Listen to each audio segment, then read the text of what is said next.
यकसर दुनिया बदल गई थी मेरी एकदम से। लव एट फर्स्ट साइट हो गया था मुझे। फिर क्या था, मैं अपने सारे काम छोड़कर जब जहां जैसे मौका मिलता था तुम्हारी यूनिवर्सिटी के गेट के बाहर आ जाता ताकि तुम्हारी सिर्फ एक झलक देख सकूं।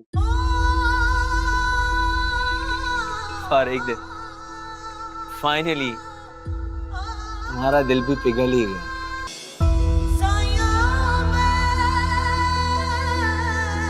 क्या हो गया मरियम?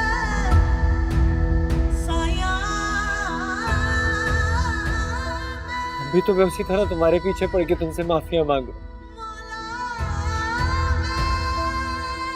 क्या तुम मुझे पहले की तरह माफ नहीं कर सकती?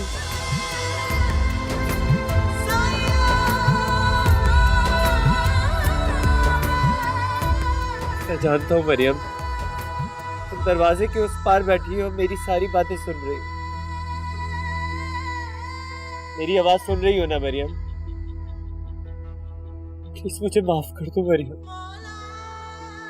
प्लीज मुझे माफ कर दो। मैं तुम्हारे बगैर नहीं रह सकता, प्लीज मुझे माफ कर दो।